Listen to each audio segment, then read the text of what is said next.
Sue, can you see us and hear us? Can you hear us?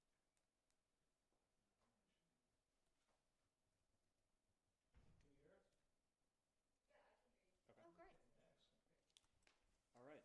So we are reconvening the public meeting, October 16th, Bronxville Board of Education. Thanks, everybody, for being here. We had a really exciting week this week. Homecoming was amazing. The village is so appreciative of all of the hard work of the administration, the teachers, the coaches. I'd like to give a special shout out to our new athletic director, Mr. Baglica.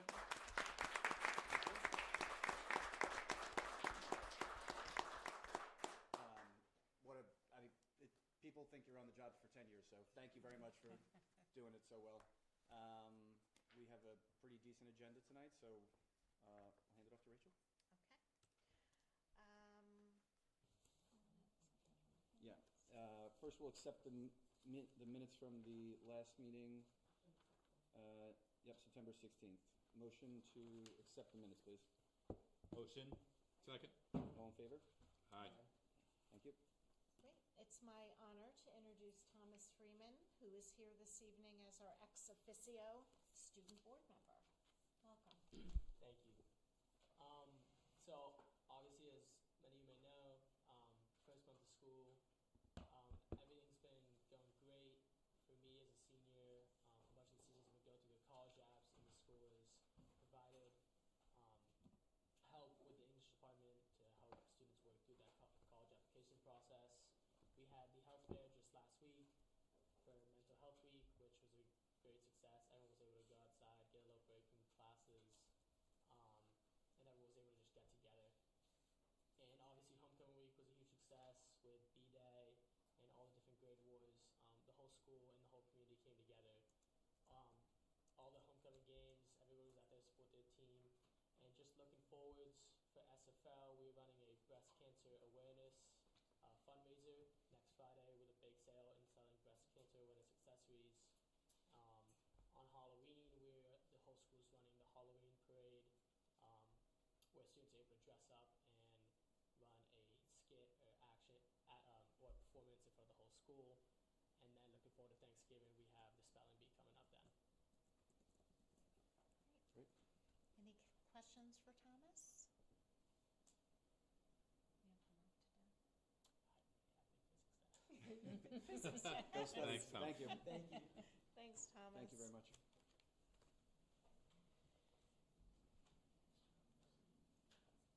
All right.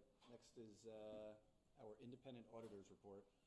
Michael Connolly from Bronxville Group is here with us. I think the board just got the final copy today. The draft audit has been in the hands of the audit committee for a few days, and we met yesterday and reviewed it in depth with Michael and Eileen Fitzik from the Bonadeo Group. I think it's an audit that I personally am proud of after not being proud of the last couple in terms of timing and our preparedness. And, you know, credit to that goes to our new treasurer, Albert Corbino. There's no findings in the general fund. I think the only finding, it's not even a finding, it's just a recommendation, is to try and do our best to teach the kids and advisors how to appropriately document revenues when they're doing their bake sales. Where'd Thomas go? Receipts for bake sales. It's coming. But it's, you know, last couple of years, you know, it's been grinding it out to the end. Last year, we didn't have this meeting until December. Yep. You know, we're on time now. We filed the final audit with the State Education Department today, which is on time. And I think, Michael, if you want to hit the highlights for a couple minutes, then we can entertain board questions. Perfect. Hi, everyone. My name is Michael Connolly. I'm a manager with the Bonadeo Group. First, I always like to apologize. Kylene can't be here. It's just the time of year we have a bunch of board meetings going on, so she's currently at another board meeting. So I just want to apologize on her behalf for not being here. So as Dan said, I'm going to do a high-level overview of the financial statement audit that we recently completed. Kylie and I went over much more in depth of the numbers in the audit committee, so I'm just going to do quick highlights, but obviously feel free to answer or ask any questions, and I'll answer anything I can. So to start off, there's 4 deliverables for the financial statement audit. There's the required communication letter, the financial statements, extra classroom financial statements, and as Dan mentioned, the management letter, which only talked about extra classroom. So to start off with the required communication letter, this is a letter that gets issued with all government financial statement audits. I'm not going to go too much in detail with it this year. The only change is it mentions that the district implemented GASB 101, which is a change in compensated absences. This is a requirement for anyone whose government entity had to implement this year. It really just changed how the compensated absences were accounted for. And that's only on the government-wide financial statement, so it doesn't affect the fund levels. It caused an increase in the liability of about $4 million. It's kind of similar to most districts. A lot of places it did increase because the change in how it was accounted for.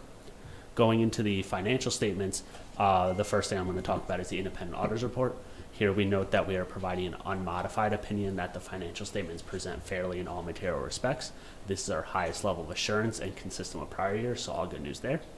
We also like to note that in the independent auditor's report, we mentioned that management's responsibility is the fair presentation of the financial statements, while our responsibility is to give an opinion on those statements, as well as to obtain sufficient audit evidence to support our opinion. Then some quick financial statement highlights. General fund balance ended at $14.4 million. The debt fund ended at $2.6 million, and special aid ended at 0, which is normal. You usually expect special aid to be 0 because it's all the grants, and revenues usually equal expenditures, so that's consistent. Then the non-major funds, which are broken out more detail in the back, but in the face of the financial statements are combined into one column, show capital with a ending fund balance of $1.2 million, lunch at $4,000, special miscellaneous special revenue, which is scholarships and extra classroom activity, at $365,000, and the permanent fund at about $1 million. So those are the ending fund balances for all the funds for this year. Then going to the back of the financial statement report, there's the government auditing standards report. This is where we note that we are required to obtain an understanding of internal controls over financial reporting to determine if there's any significant deficiencies or material weaknesses, of which we noted there were none, so good news there. This report also notes that we are required to look at grants, contracts, laws, and regulations that could impact the financial statements, and if it weren't implemented properly, could have a material impact on the financial statements. And again, we didn't find any issues there, so good news there as well. Then going on to the extra classroom report, this is, again, we're providing an unmodified opinion, which is our highest level of assurance and consistent with prior years. The ending fund balance with the extra classroom is $90,000. And then for the management letter, as Dan alluded to, the only management letter, which is consistent with a lot of school districts with extra classroom, is that, and it's usually the receipts, there's usually just not enough support to verify how much money was collected versus deposited. So we always like to give that comment until we don't see that issue where if money is collected, we know that's the amount was collected and then deposited. So if you're having a bake sale and you sell X amount of cookies at $5 each, something like that to track it so we know that's the amount was collected, so we know what is expected to be deposited. So that's the only comment we had this year. And besides that, like I said, it's a high-level overview, but if there's any questions, I have the statements with me and can answer any questions.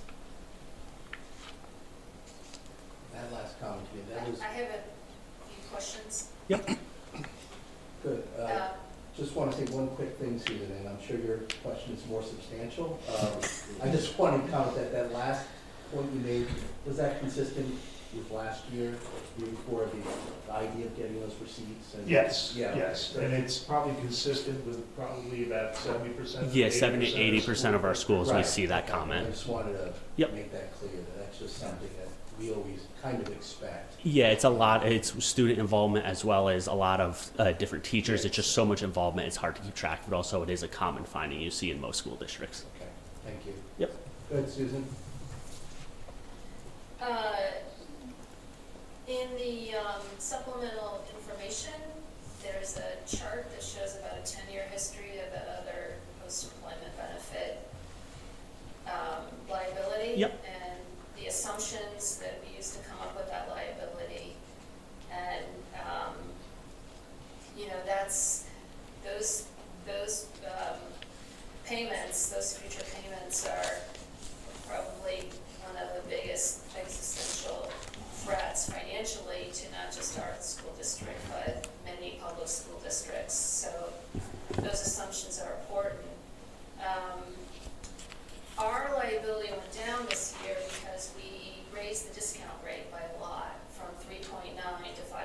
And the liability is very, very sensitive to even the tiniest change in that discount rate.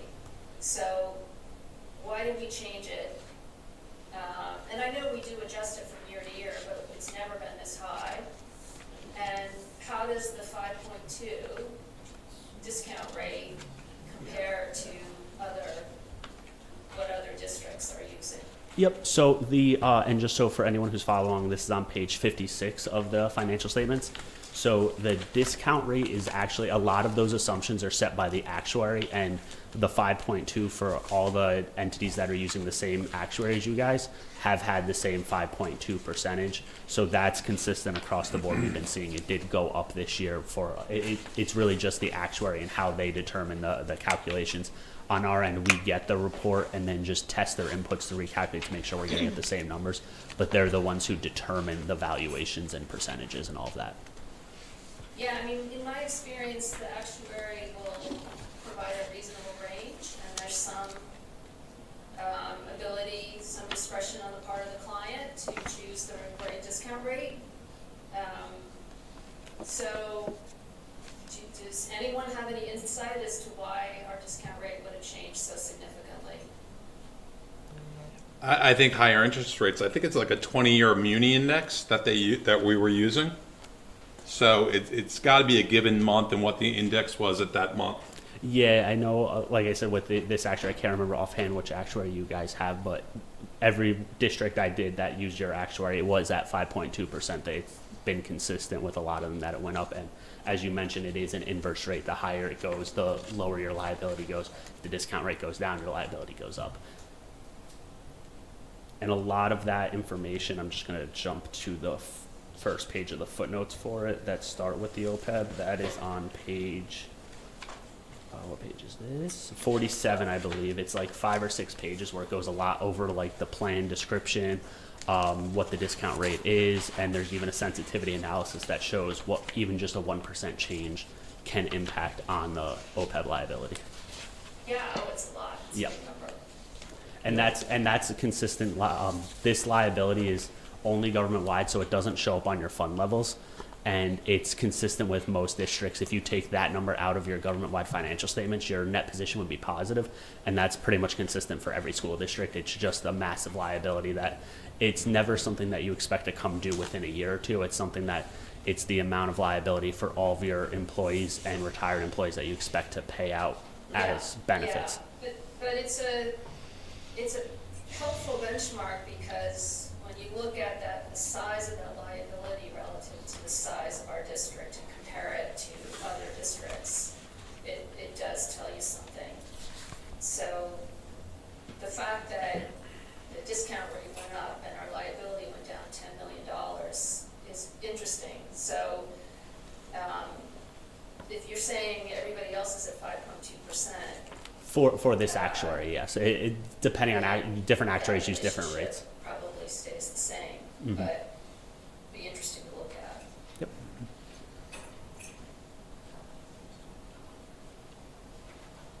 I have a few other little questions. Yeah, of course. Or by, but I can email those to the audit committee and to Dan. Okay. Any other questions on the report?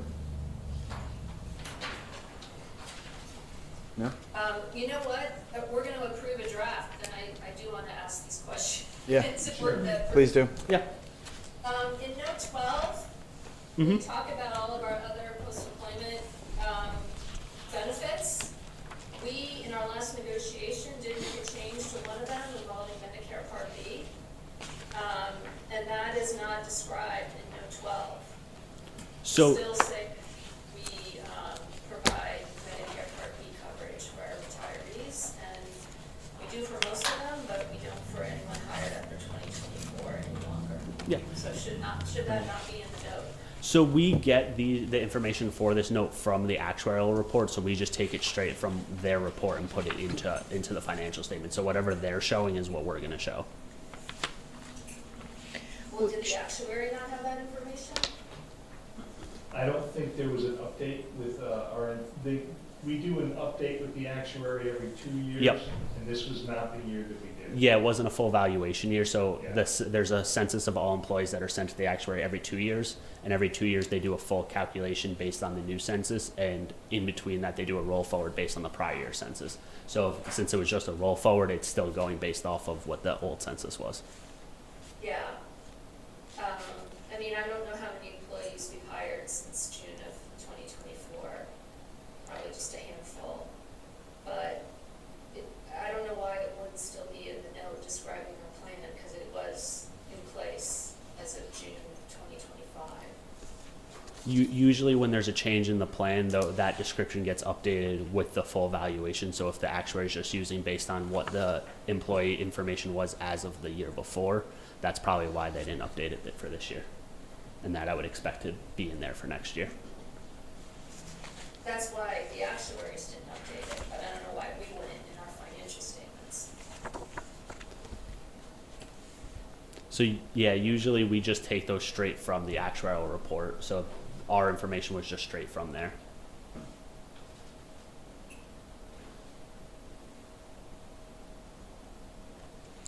Do we want to add that to the Okay, note? so you're saying even though what is written in note 12 no longer reflects what our plan is, or at least it's not a complete disclosure, that you're okay with that? Well, what I'm thinking is because the information is based on, and it was just a roll forward, so it's all the information from the year before, that the calculation isn't factoring in that change. So putting that in doesn't match what the calculation is showing.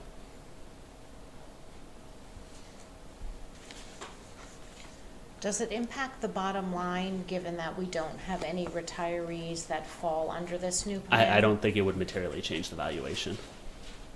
Is there a mechanism to add the note? That I'm not sure, because I know we issued the financial statements, so I'm not sure. I can check with Kylene on that.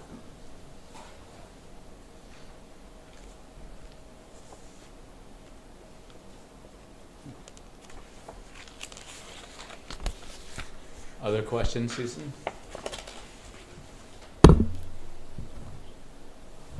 That's the only one that I would think could impact the language in that note.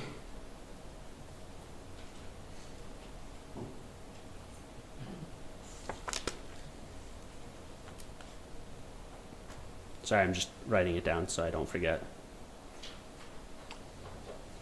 What's the deadline for accepting the audit report? Without delay, it's this week, right? Yeah.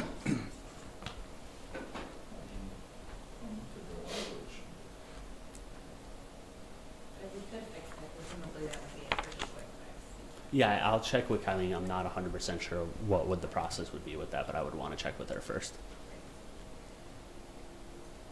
That would be helpful. Yeah. If we can do this without delay and have it done this week, that would provide us a little bit of comfort. Okay. Yeah, Thank can we you. do that? Yeah, I'll touch base with her and have me and Kylene will reach back with Dan and touch base. Thank you, Susan. Good catch. Any other questions? No? All right, so we're going to table that one for now?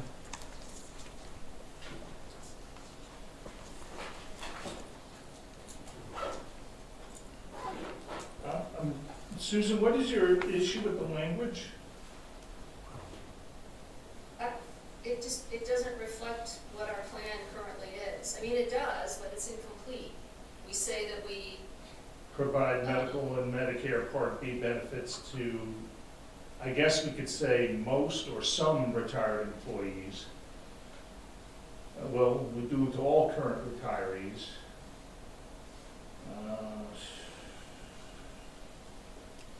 And it says all employees are eligible, and that would not be the case. It would be most employees. Well, I think we should be specific, because we're not going to realize that any of this until 25, 30 years from now. So I think if we're adding language, it should be specific, that no longer Medicare Part B reimbursement for any employees hired after June 2024. yeah, I agree, Rachel. So, are we comfortable moving forward with accepting this, pending the additional language that will represent, the new plan for retirees who are hired after June 2024? Or do you want to table it, until we have a firm answer on whether or not that's possible? Audit committee? I'm comfortable provisionally accepting this, recognizing the language is actually not very difficult. And we can look at the language by email, hopefully tomorrow, if Yeah, possible. like I said, I'll touch base with Yeah. Kelly Naz after I leave here. As chair of the audit committee, I would be comfortable with that. Susan, is that acceptable to you? Yeah, I'm fine with that. What I'm hearing is it sounds like it's not clear that the auditors are comfortable with it since the underlying analysis done by the actuaries is not consistent with that. I think my first thought with it is because the valuation is done from the year before, the valuation doesn't include any of those employees that were hired after that date. So technically, as of that date, it's including the people that would all be covered. And that's what I want to Okay. confirm with Kylene before we make a final decision. Yeah, but I hear you, but I don't see the downside in describing our plan that is in place as of the date the financial statements are issued through, which is June 2025. Yeah, and like I said, I want to touch base with her before I make any final decisions because she's the one in charge of the job. So I just don't want to put any words in her mouth and make that decision for her. Okay, Fair enough. all right. So do you want to approve them subject to the language change? Yes. All right, so motion to approve the audit, excuse me, motion to approve the independent audit pending the language change that we've requested. Motion? All in favor? Aye. Aye, okay. Thank you, Michael. Thank you. Thanks, Mike. Yep. Thank you. Have a good night. Thanks. You You too. too. Thanks, Mike. Thank you. Oh, the corrective action plan for the extra classroom activity accounts. Okay, resolution to approve item B. Motion? Motion. Second. All in favor? Aye. Aye. Thank you again, Michael. Thanks, Mike. Thank you. Michael. All right, Rachel. Yes, so it is my pleasure to introduce our Bronxville Promise in Action presentation this evening. Joseph Macora, our middle school principal, will be introducing our two highly esteemed middle school counselors, Tim Nelson and Sammy Mazza. And they're going to talk tonight as it relates to the leadership disposition of our promise. Yes, thank you so much, Dr. Kelly, and thank you for having us here this evening. The Ambassadors Program is something, as I sit next to now Junior Cooper Caruso, the Ambassadors Program is something that completely comes from the student body. About 4 years ago, we had a wonderful class that's now juniors that I had the pleasure of meeting in their 8th grade year. And at the end of the year, after getting to know them, I asked them for some reflection upon their middle school experience. So we started sending out a little Google form, very simple, and I just started asking them some questions about, a person that meant a lot to you, and why did they mean a lot to you? What was your middle school experience like? And one of the questions that we asked them was, what were your feelings before middle school, and what were your feelings after middle school? And pretty much to a student, their reflection about middle school was they were so nervous and anxious about middle school, and it took them about 6-7 weeks before they realized it wasn't as bad as they thought it was going to be. Now, this is not unique to Bronxville. It is something that a lot of 5th graders feel as they're transitioning. And when we met as a team to kind of diagnose this and see a way that we can look at this and try to, fix this for our students, we realized that we had a tremendous advantage being in one building. So there would be, our challenge was that there was no reason that a student in Bronxville Elementary School in particular should ever feel like the unknown of the middle school. So taking that great advice from that class, we worked with the next class, which are now sophomores, to form a very small program that would be as simple as just going into the 5th grade classrooms and just kind of giving them a little take on what middle school life was like, and also beginning that transition to middle school in the spring as opposed to waiting to the end of the summer for the first time that they came in. And right away we saw impact with that, just in terms of the kids coming in and just having a sense of, where things were. The following year, which would be the current freshmen, they have now experienced this. They were the first class to experience a smaller version of the Ambassadors program.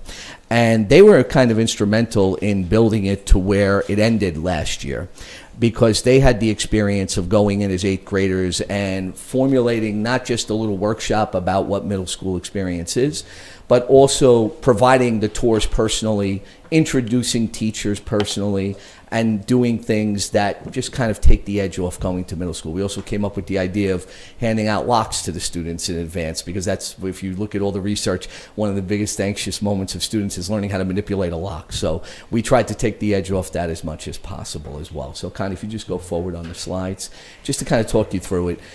Turning Points 2000 has been the mantra, the research, the literature about middle school. It talks about the importance of building relationships, teaming students, and building those relationships among peers whenever possible. So basically, it was the concept of the Ambassadors program was middle school experts, 8th graders, helping the kids that don't know. Interesting thing about middle school, it's considered the second biggest academic transition in a child's life, the first being kindergarten, because after kindergarten, the children basically spend an extended period of time in their elementary school, and they get very comfortable.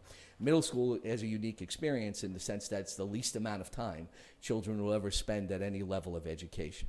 But it's a time of wonder, and the major goal that we try to bring into all middle school programs and anything is developing good habits for children, habits of study, habits of care, habits of just the way they treat one another. And our students really do a remarkable job of that. It's a time of great challenge, but it's also a time of incredible growth.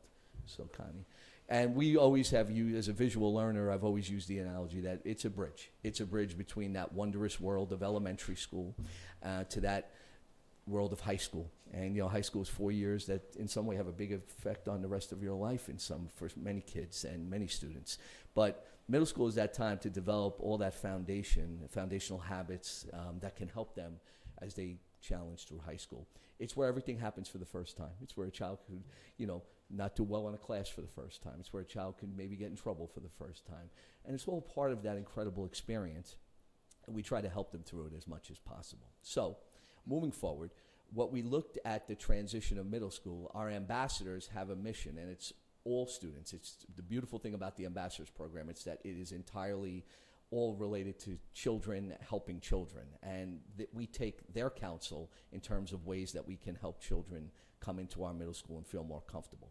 So it's 5th graders speaking middle school students, perspectives of easing any tensions or concerns that they may have.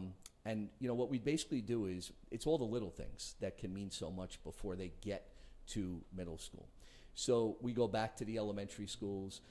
We speak to them about what it'll look like. We show them simple things about how to read a schedule, and again, the locks in the lockers, and students keep their locks all summer so they can practice. Now, last year we had the incredible, the wondrous thing of having Tim Nelson and Sammy Mazo become our guidance team. And I acknowledge this and ask them to be here tonight because they really took some of the foundational work that we have done over 3 years, and last year took it to a whole other level. So I will bring them up right now because we've expanded the Ambassadors program now, not to just be an 8th grade thing, but it's a 7th grade wonderful thing as well that we're training students. And this past year, when the elementary school needed some help just for directing parents on their back to school night, we were actually able to take some of those 6th graders and train them up to, because nobody's a better expert at elementary school than 6th graders because they've been through it. And we received some wonderful reports about the way they are. So the Ambassador program is really building to be a school-wide program. And we're really excited about the work that Sammy and Tim have done in this program. So I'll turn it over to them. Thank you. And Samantha and I joke a lot. We're in the office. in the middle school office, which some of you have been in before. It's an interesting place. We spend our lives in a time period that most people would try not to go back to, and we live there year after year, and it's awesome and it's beautiful and we love it, and it's awkward and it's amazing all at the same time. You have these like highs, you have these lows. Joe talks about a bridge. Sammy talks about bumps in the road. I might say it's a fork in the road. There's a million different ways to describe it, but it really is beautiful. This picture here actually are what we would call like future ambassadors. This is a 6th grade group that that we worked with last year. We started a 6th grade project called the Promise Project, and we focused on the heart of the promise. This group on their own decided that their service to the school community was to do an assembly for the 5th graders. So these are 6th graders on stage doing an assembly in June, talking to 5th graders about what 6th grade is like. And we use this as an example because it's really a powerful example of what the Ambassadors Program, the Heart of the Promise that we're sort of trying to all bring together in bridging that gap, helping kids through those bumps in the roads, helping them to choose the right fork in the road, whatever analogy you might choose. But this is a good example, I think, of the work that we've been trying to do with students, and it really is remarkable to us that the 6th graders really come up with a lot of these ideas and thoughts on their own, and wanting to go back and visit 5th grade classrooms and go back and talk to kids about what middle school is like, because they're experts in that, right? Like after the first couple weeks, they know everything about middle school, so they want to go back and they want to share. We're also currently working on a 5th grade project where we have a 5th grade counselor, Marina Ford, and she's going to be doing some work with the 5th graders on a leadership project, which will be focused on working with 1st and 2nd graders and building a connection with them. So to us, it's not just about the middle school, it's preparing them, getting them ready for high school, and starting them as early as first grade. I'm gonna let Sammy talk a little about Middle schoolers are really cool people. They have these incredible thoughts. I think it's even in just this last month and a half of school, these 6th graders have come such a long way. The 7th graders have grown into themselves in a new way, and the 8th graders just seem to be a little bit more like older teenagers than they did just a few weeks ago in just a short period of time. And I think when we think about the goals of this ambassador program, and we think about the goals of cultivating leadership, it's not just, right, it's not just for the kids who are up there, it's not for the people who are listening. That's such an important thing. Those kids are now seeing, oh, middle school is not so scary, I don't have to worry about it. But for the kids standing up there, it's really about helping them develop their voice and seeing themselves as leaders. How can we let them feel empowered to use their voice to help other people? How can we help them embrace, let's say they have a bump on the road, there's traffic on their metaphorical bridge, whatever that looks like for them, they're feeling really grumpy about it. How are they going to frame that to a 5th grader in a way that's not going to create fear, but create opportunity, potential?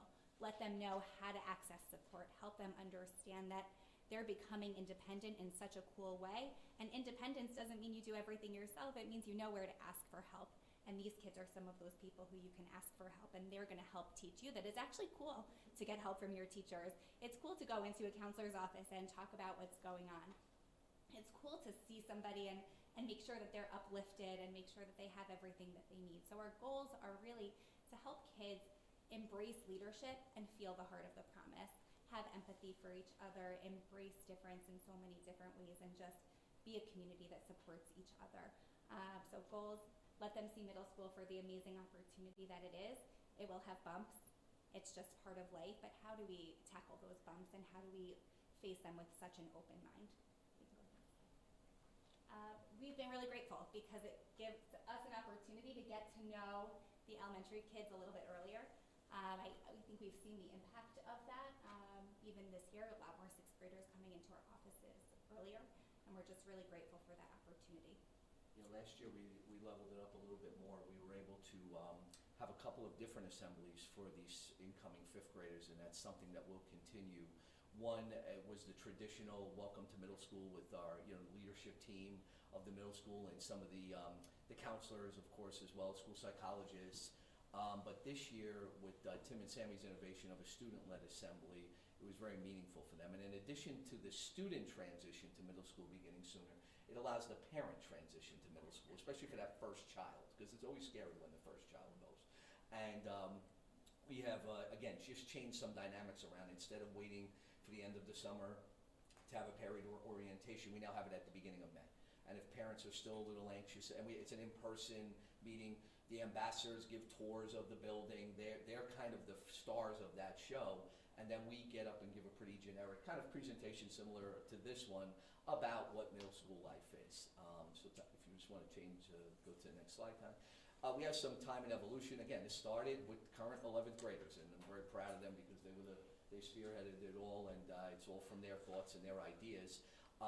One goal that we do have for this year is to take the old, if any of you remember when we were probably more of a high school thing, but the Big Brother, Big Sister program, where sometimes you had a junior in your, that was like a freshman mentor. So the goal this year is we're going to work with the 7th graders to kind of be a big brother or a big sister to the 5th graders, so that when they come to 6th grade, there's an 8th grader that they know. And that's another thing that's an evolution, a goal of this year's program. And kind of if you just want to go one step further, last year we did set a goal for our students to go community outreach, and they did. They went to actually Senior Center right here locally, and they had a whole session with a group of senior citizens on how to use technology. So they taught them everything from how to use a Google email account to how to use WhatsApp. And the questions that they had for our students were incredible, and the way that our 8th graders, or now 9th graders at that time, were able to simplify it for them. I just wish somebody would have told me this way. This makes all the sense in the world. So we're going to continue that work because we have a lot of different wonderful organizations very close to us that are looking for this outreach. So we'll continue that this year with our 8th graders. We'll work on the 7th graders, and we're just going to keep bringing those 6th graders in because they really showed us something that night at the elementary back to school night, and we want to keep that going with them as well. So kind of the slide. We believe that tenets in action are leadership and the heart of the promise. The heart of the promise ties into pretty much everything we do in the middle school. It ties directly into our PBIS program. And leadership is just something whenever we could have students be put in leadership roles, it's incredible. The Ambassadors program is open to any student. We don't stand on ceremony. The training is pretty quick in terms of training. And what I really have found is that kids just really get a lot of satisfaction out of doing something nice for someone. They don't even realize how nice it is until they've done it, and then they just want to keep doing it. So thank you for your support of this. Thank you to Tim and Sammy for everything they're doing, and we're going to just keep taking it up to the next level. And thanks for giving us the opportunity to give you an update. That's great. Any Thank you.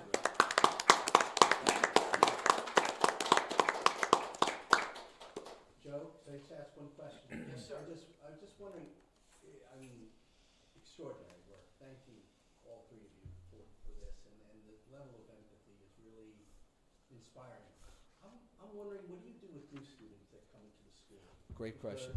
Because, I would think that these ambassadors, whatever age, they're getting trained to do this. The value of a student coming from another country or just another district. So we've had that experience. Actually, we were speaking to Rachel about that many times. We've had in the last couple of years 17 new students a year. And what we try to do is for them, because that transition is usually over the summer, we have called back some of those ambassadors to come in, and they've always been willing to come and kind of speak to the students about it. But we actually give those parents a personalized tour of the building as well. Tim and Sammy have been involved in that, as well as a lot of people in our school. And we try to give them much more of an individual approach as opposed to a group approach. And then the PTA is wonderful about having a new parent welcome. So we we basically pave the road early when they register, and we're able to meet with them on an individual basis. That's a lot of the summer work that we do. And then this way, when they come in for the big new parent, it's not so overwhelming for them either because they've individually seen our building. It's amazing the willingness of the children to come back on their summer vacation, though, to be a part of that individually for each parent. So we're very proud of them for that. I expected the school did something, but it's funny the ambassadors specifically were giving. That's great. Yeah, good stuff. Thank you. If I could add, though, with all your messaging, there was a new 8th grade girl this year, and 8th grade's a tough year. Yeah. And wasn't just the ambassadors. This girl got invited by different groups of kids every day to lunch, and has this whole new friend group very quickly. And so it's all your messaging. And my youngest is in her last year of middle school, but the transformation in the middle school from all of you and your messaging has been just so remarkable. And they trust you all, and you hear the feedback from the girls and how they're lined up outside your door for the simplest things, but it's just so helpful, because sometimes at night you're just going through homework and not really like what happened today. So we're so grateful for everything you've done to transform the school. So thank you. Yeah, and just one more thing, not to pile on, but we do hear from a lot of the older folks in town who have had kids come through the school system and leave, but the older, the parents, they still stick around. And they've commented how awesome it's been for the outreach to reach out to them, because they don't always get the same newsletters and emails that everybody else that still has kids in the school get, but they're appreciative, and the more we can do on that would be great. Thank you. Yeah, thank you. Thank you.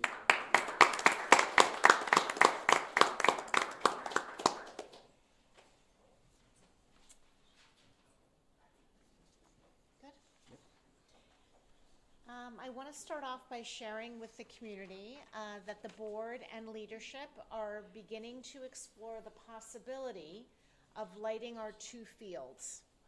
And this is due to the expansion of our school athletic teams over the past 12 years, as well as technological advancements in terms of the sophistication of LED lighting, the minimal spillage factor into our neighbors' property, and more efficient energy costs, in addition to rising community interest. I promise you there will be ample opportunity for parent and community feedback as we begin to research and explore these options. Our 5th graders left for their first overnight school trip to Philadelphia. A special thank you to Dr. Michelle Tween, our assistant principal, as well as all the faculty and staff who are giving up a couple of days of real life to step up and help ensure that the students are having the time of their lives. So thank you to all of them. We are deep in planning for our next Superintendent's Conference Day, which, as you know, is a professional development day. It'll be on Monday, November 10th, and it's for all school employees. And it's really an important opportunity for the faculty and staff to work together to further enrich our curriculum. And I want to end, I know homecoming has already been mentioned, specifically Anthony Vaglica, our new Director of PE, Health, and Athletics.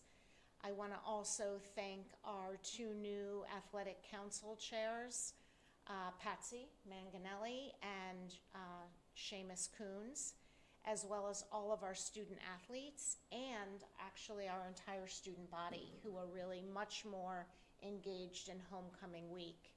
I have to share that I found the most touching and powerful, and it was for so many, was the student athletes greeting our youngest Broncos in the elementary school as they came out of their cars each morning. And the hugs, the high fives, and the school spirit really has made for some beautiful memories. So thank you to everybody. And I am ready to move on to the class size and enrollment report. So this is the time of year where we review the class size and enrollment report together. And I just want to point out some highlights, because every year we have some data that varies from the projections. So on this first page, you see overall numbers by grade level compared to what was projected. I think some of the grades that stand out is certainly kindergarten.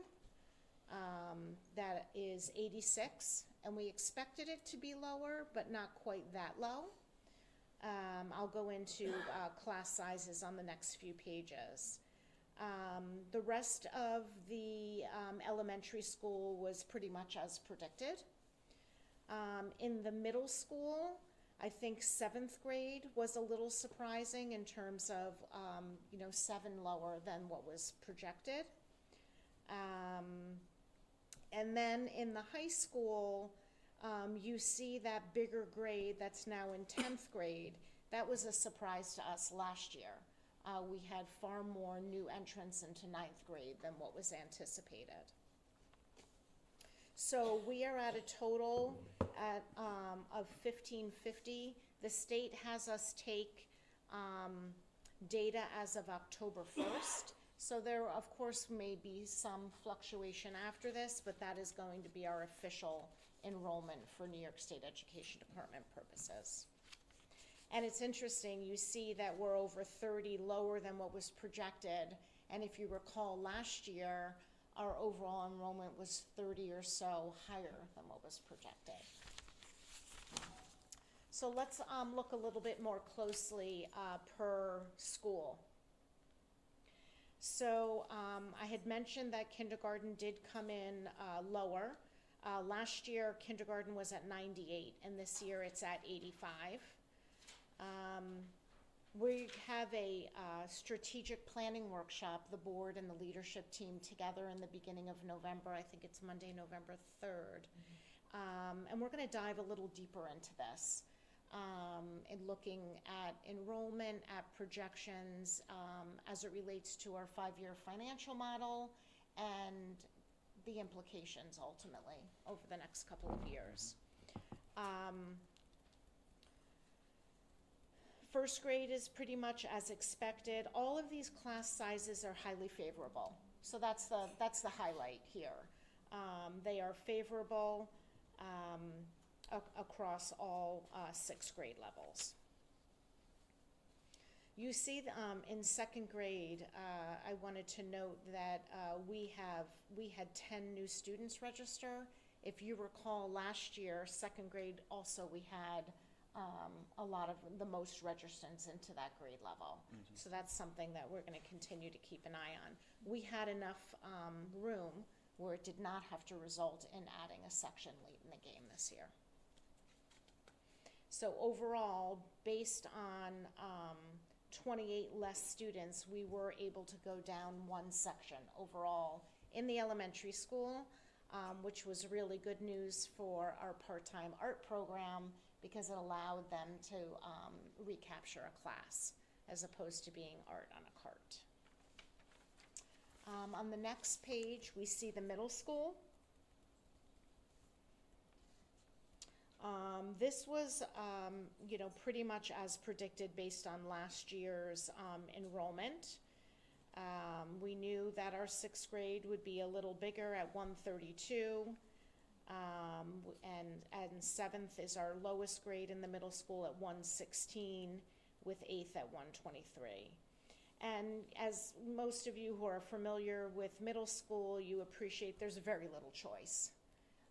So the class sizes are pretty straightforward.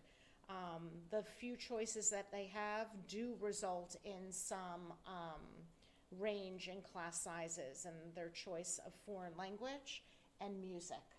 So that's why you see some exploratories mainly that are less than 15, and then just very few that are between 25 and 29. And again, this breakdown is comparable to prior years. And then in high school,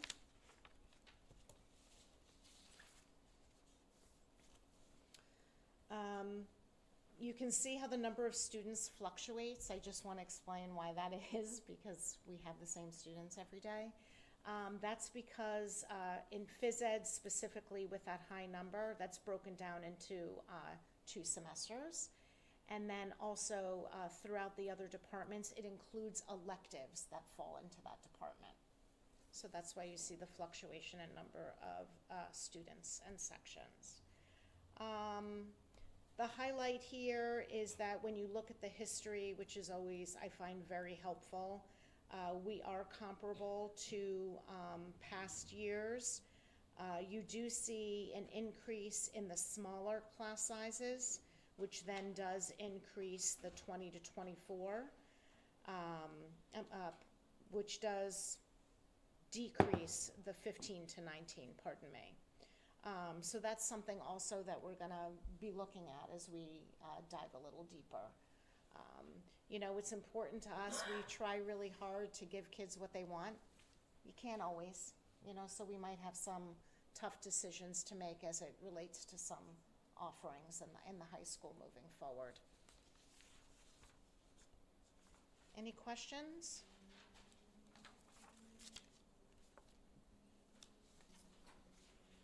Well, I look forward to November 3rd. Yep. Thank you, Rachel. Of course. You got Oh, staff, personnel? yes. So you have the personnel agenda before you this evening. As you see, the majority of the resolutions have to do with overages, and that is typical for this agenda in October, and not unusual for a small high school. We have really offered quite a range of electives given our size, and that's important to us. It helps, you know, what makes us distinctive. But with that comes overages, because these are teachers who are teaching a full load, but then have interest in offering these electives. So that's the majority of this evening's agenda. We do have 2 leave replacements, 2 leaves for parenting for the purpose of childcare in the elementary school. That's coming up later in the year, but we wanted to get ahead of it to allow for a comprehensive search process. We're pleased that we have another substitute nurse interested. And then approval for the appointment of a substitute teacher who is currently a PE student teacher and would like to bring him on as his studies allow to be a sub. I'm also very pleased that we have a full, complete winter coaches roster before you this evening. Not one vacancy. Thanks, Anthony. And it's October. So I ask you to consider, please, items A through Y. Hey, Rachel, I have a quick question. It's interesting with the overages, you talk about them being teachers taking on additional responsibilities for electives. I always think of the overages as when teachers are covering for others who are on leave or, you know, that kind of reason. But first of all, thank you our teachers for taking on these extra responsibilities. But second of all, Dan, are we budgeted for all of these kinds of overages? Yes. Yes. Okay. We anticipate a certain amount, and this is just about right at the certain amount, Okay. these totals. Good question, Sue. Yeah, and I'm pleased to also share that the overages have been much higher in the past. We did a look at a 5-year, you know, look back, and you know, there have been years where it's actually a couple of $100,000 more. So I think we're at the sweet spot right now, and yet it's going to be an important conversation moving forward as budgets get tighter. Any other questions on personnel? Okay, so can we have a motion to approve action items? We can do it all, A through Y, please? Motion. Second. All in favor? Aye. Aye, Thank you. thank you. All right, Dan? It's a bit early to accurately project a surplus from expenditures, but we know there's pressure on salaries between the BTA settlement of 2 years ago, overages, as we just talked about, and lane changes. We're gonna watch these salary lines very closely. We should get them all encumbered probably in November. But I'm also seeing the impact of inflation over the last few years, pressuring non-salary budget lines as well. I think this will be probably the tightest expenditure budget in recent memory. I've already let the administrators know that. And, you know, for those reasons, I'm not yet projecting any surplus from expenditures.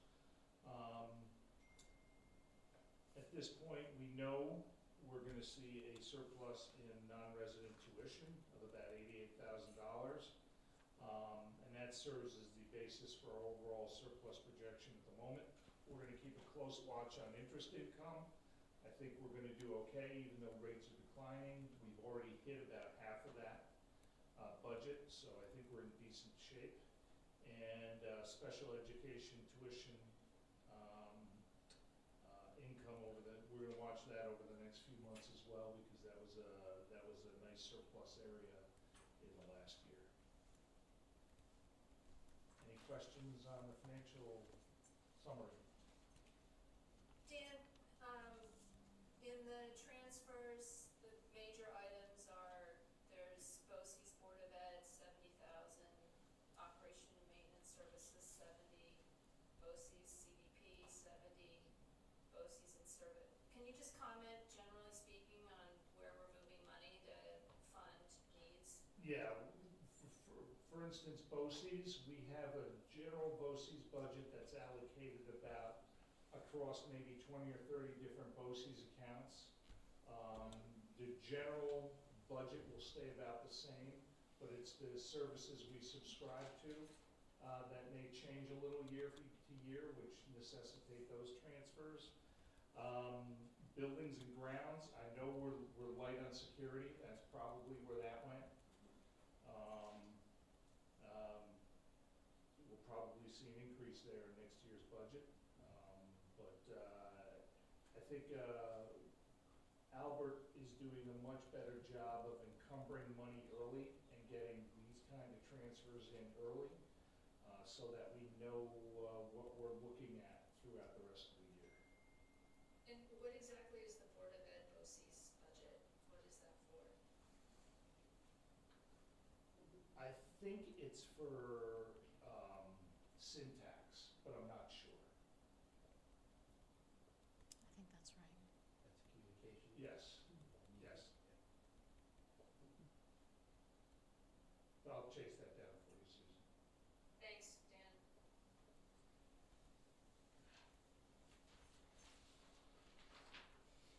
And then,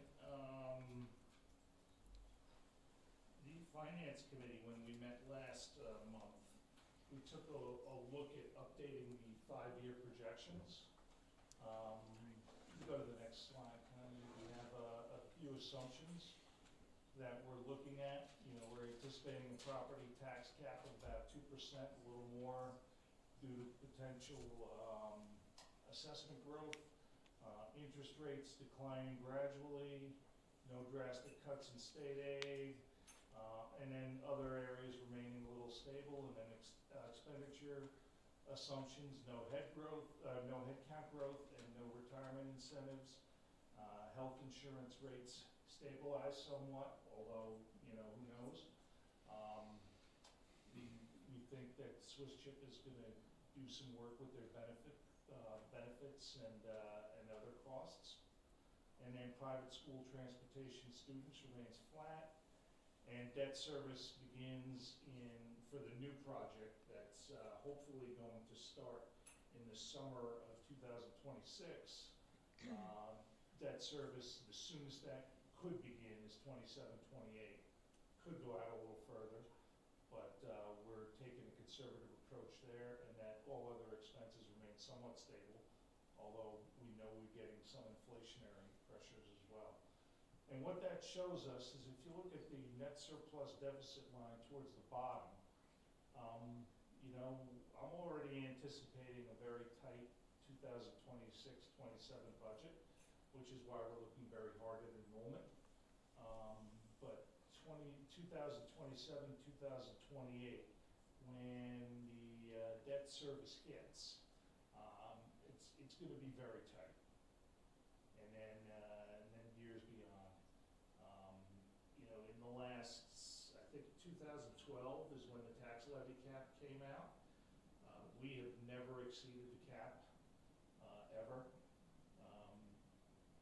I think the fact that inflation is probably average for the last 4 years, probably more than double the tax levy cap, is going to catch up to us eventually. So we have some hard decisions to make. Declining enrollment would help, but I don't think we're seeing declining enrollment. I think we're just kind of seeing steady enrollment that goes up a little, down a little, without any significant we need significant enrollment declines to realize it on a class size, at the class size level, simply because, changes of 30 kids distributed among 12 grades, it's an average, of 2 or 3 kids a grade level. So that's not really going to get you a lot in class size. If it gets concentrated, if we keep bringing in kindergarten classes of 85 kids, that'll help. But we'll see. These are the things we're going to talk about.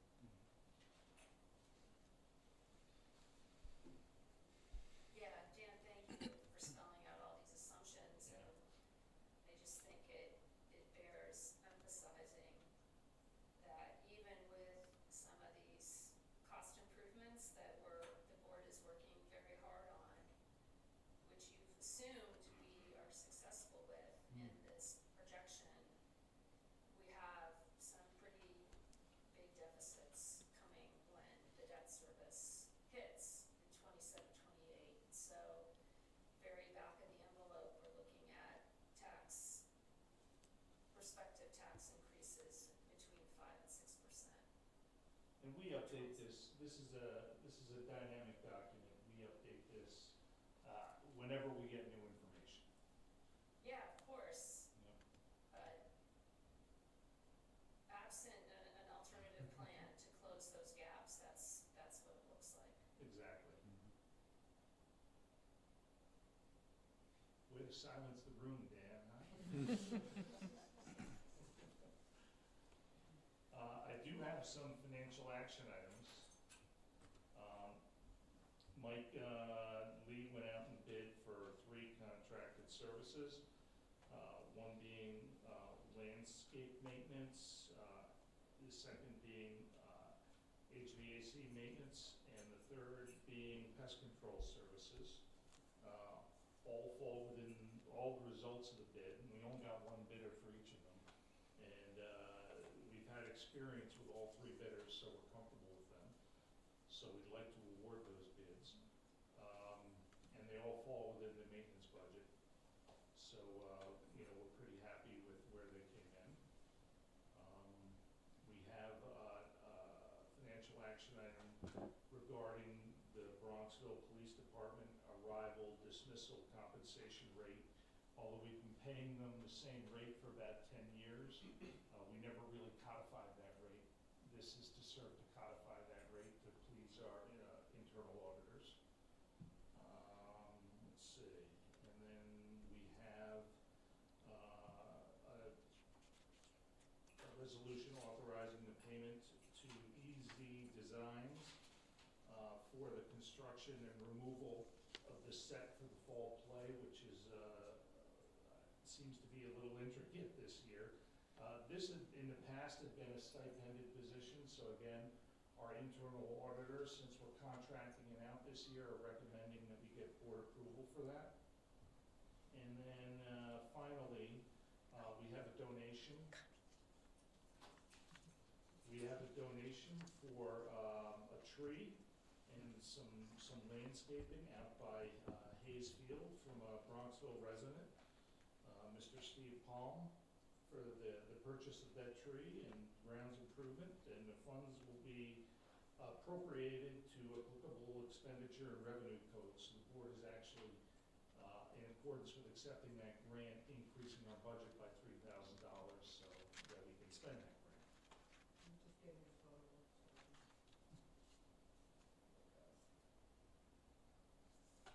Oh, look at the reveal.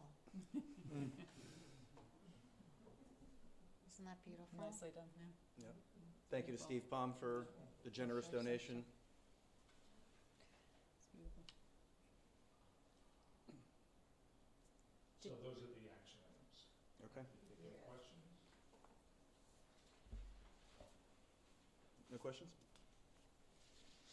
All right, so motion to approve the financial action items A to F. Can I have a motion, please? Second. All in favor? Aye. Aye. All right, thank you. For facilities, we currently have 2 projects nearing the end phase. We all know about the doors we're waiting for in the middle school office.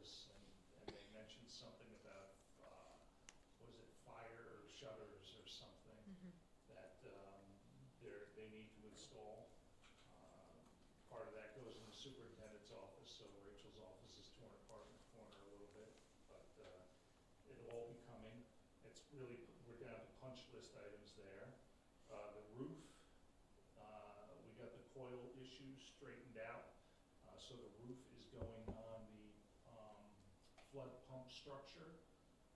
We're still kicking around options to improve the aesthetics, particularly along Midland Avenue. We want to see, what it looks like in its final, the way it looks when it's finally completed. And if it looks okay, we may leave it as is and maybe a little landscaping. If not, we're looking at more opaque options for protecting the views off of Midland Avenue, and we'll see how those go. That involves design choices, and I beg out of those. And let's see, oh, yes, notice of fire inspection. This is where we have a fire inspection each year. We're required to post notice of it. That's what this is.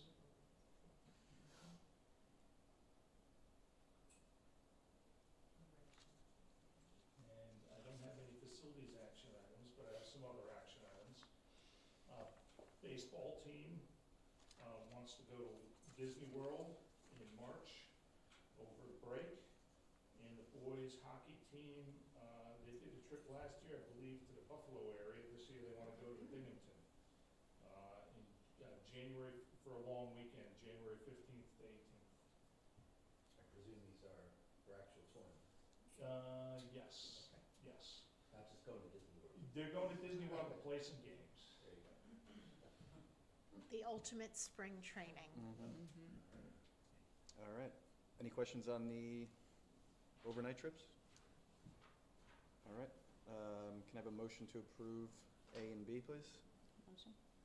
Second. All in favor? Aye. Aye. All right. That brings us to board reports. We heard from the audit committee. Do you have anything else to add, Nikki, on the audit? Nothing else. Clean bill of health. It's a great audit. Okay, yeah, fantastic, came in early. Yep. Strategy and curriculum, you guys, Yeah, next one. PTA, what do we have for the PTA tonight? Other than a big thank you for, I mean, as always? how can we not thank the PTA, our athletic council, Susan? I mean, you guys work tirelessly. Our apparel committee, they grossed over 6 figures in 5 or 6 days, and we're looking forward to seeing all our new apparel worn proudly by our community. It was just such a great celebration, and we know you guys have been working since the summer to get this week kicked off, and it couldn't have been any better. The weather was perfect. Anthony, thank you. Patsy, Seamus, Athletic Council Parent Committee, Catherine and Maggie. I mean, it was just, the spirit is at an all-time high in our school, and again, I think our most proud moments were our K through 12 celebrations, and that was the morning, the all-school parade on Friday, and having all of our kids on the track with our high school kids. It was really a wonderful, wonderful event. So thank you. You know you're tired, but it was quite a week. So and then on the athletic side, I just want to congratulate our volleyball team. We have our first win ever with our new team.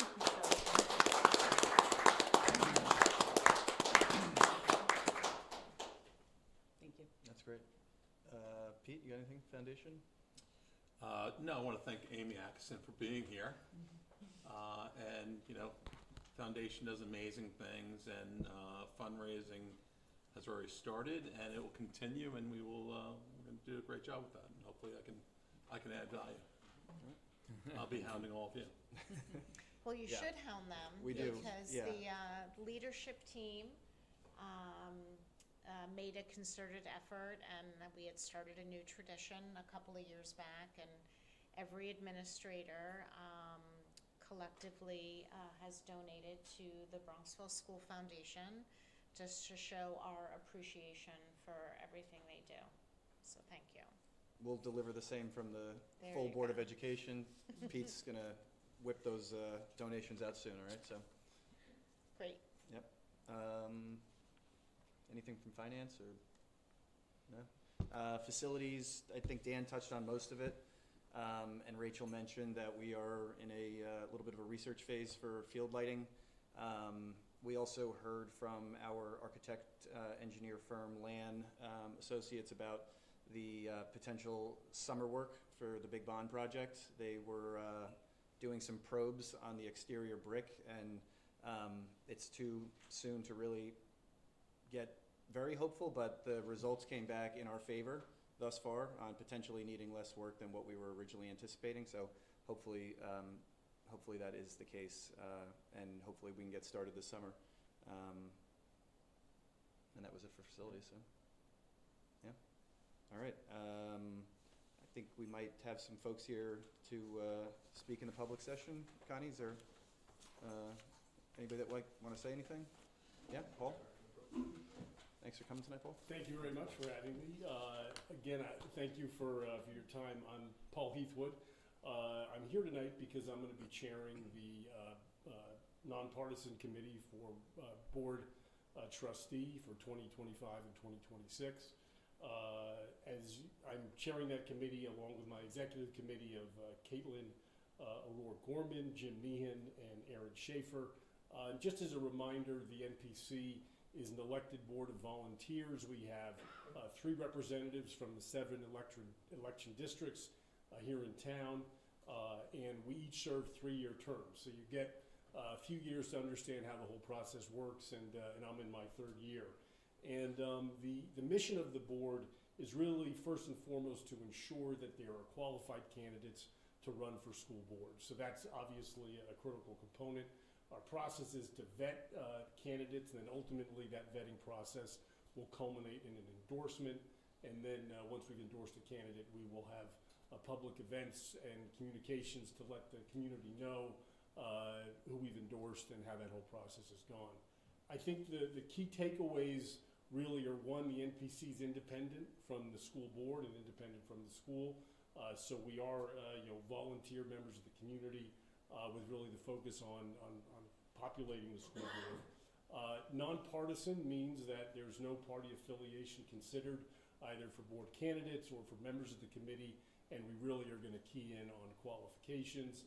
And then lastly, we're a very process-driven approach where, this group has been around since 1936, so there's a lot of things that have come before us, and we will look to follow that process and play our part in really what is the heart of Bronxville, and that's the school. I know you all know that, but I think that's worth repeating, and we're all very excited to start that process. We'll be meeting as a group next week and kick things off, and I just wanted to take this opportunity to formally address the board and the community, and thank you all very much.